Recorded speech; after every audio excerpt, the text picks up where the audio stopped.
जय श्री राम। प्रिय दर्शकों, आप सभी का हमारे चैनल पर हार्दिक स्वागत है। आज के इस वीडियो में बात करेंगे इस वर्ष 2025 में पौष शुक्ल पक्ष एकादशी कब है। पौष शुक्ल पक्ष एकादशी तिथि कब से कब तक रहेगी। पौष शुक्ल पक्ष एकादशी तिथि का व्रत कब किया जाएगा और पौष शुक्ल पक्ष एकादशी का नाम क्या है। पौष शुक्ल पक्ष एकादशी व्रत का पारण का शुभ समय क्या है। इस एकादशी का महत्व क्या है। पुत्र प्राप्ति के लिए कैसे व्रत करना चाहिए, क्या उपाय करना चाहिए, संपूर्ण जानकारी आपको इसी वीडियो में प्राप्त हो जाएगी। भगवान कृष्ण युधिष्ठिर से कहते हैं, राजन, पौष शुक्ल पक्ष एकादशी का नाम पुत्रदा एकादशी है। इसमें भगवान नारायण की पूजा की जाती है। तीनों लोकों में पुत्रदा एकादशी व्रत के समान और दूसरा कोई व्रत नहीं है।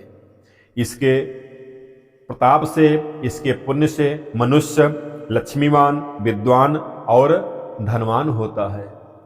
एकादशी व्रत के नियम 10वीं तिथि से ही प्रारंभ हो जाते हैं। 10वीं तिथि को हो सके तो एक समय भोजन करें, ना चल सके, ना रह पाए तो तीनों समय भोजन करें, परंतु 10वीं को चावल ग्रहण न करें।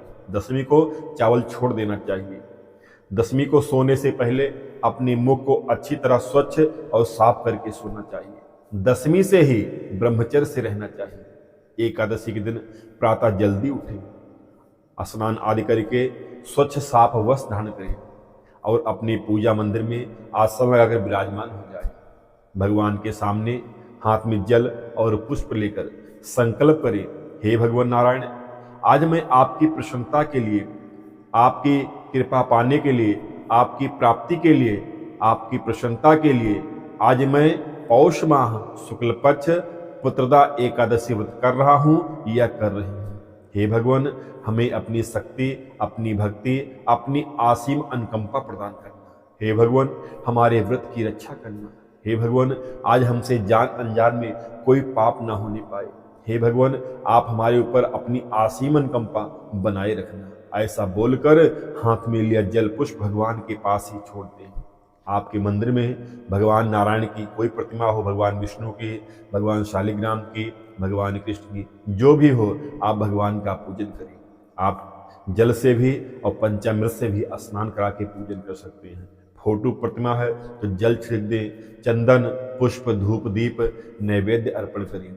मिश्री, माखन, मेवा जो भी कुछ हो भगवान को भोग लगाएं। फल की व्यवस्था हो तो फल भी अर्पण करें, लेकिन भगवान के भोग में तुलसी दल, तुलसी पत्ता अवश्य अर्पण करें।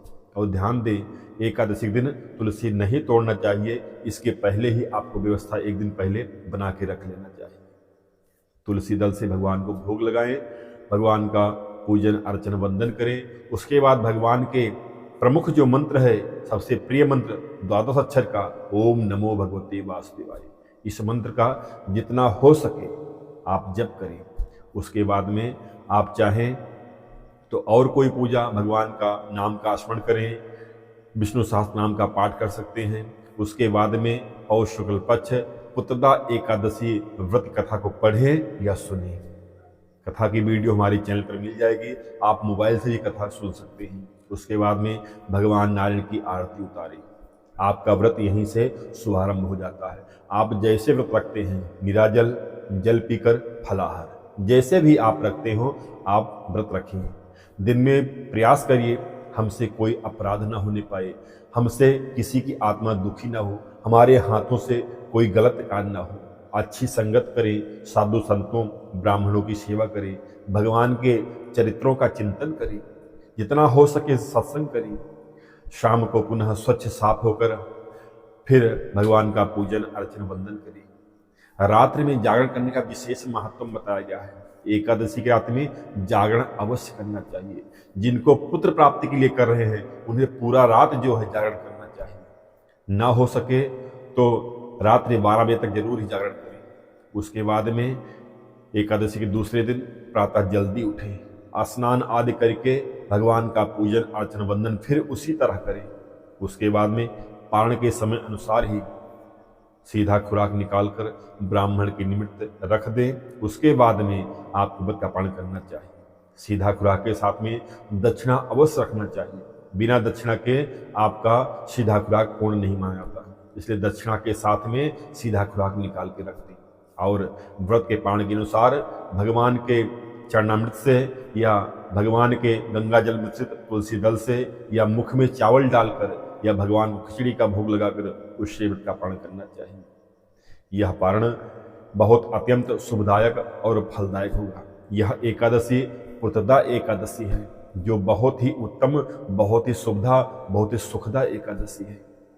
जिनको भी यदि पुत्र की कामना हो, जिनके पुत्र ना हो, वह जो है इस एकादशी को तन मन के साथ में ऐसे ही व्रत करे, रात में जागरण करे।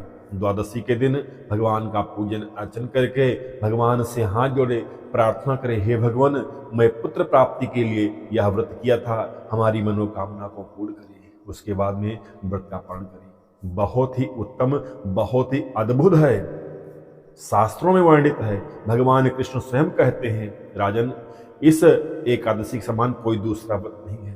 पुत्रदा एकादशी के समान दूसरा व्रत नहीं है।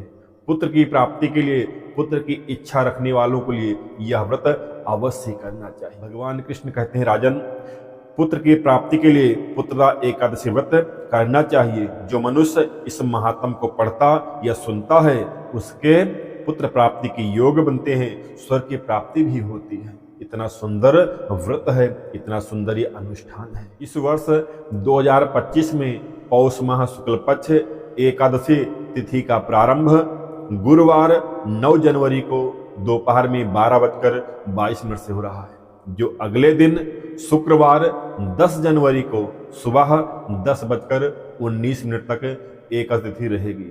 उदया तिथि के अनुसार शुक्रवार 10 जनवरी 2025 को पौष माह की शुक्ल पक्ष पुत्रदा एकादशी करना सबसे उत्तम रहेगा।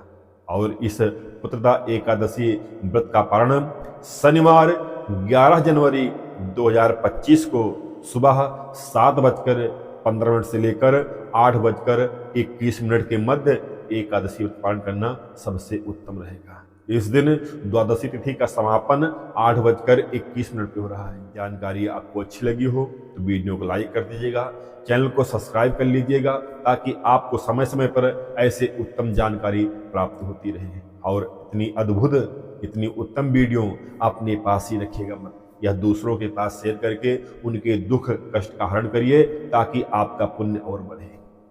कमेंट में जय श्री कृष्णा लिखना मत भूलिएगा। धन्यवाद। जय श्री कृष्ण।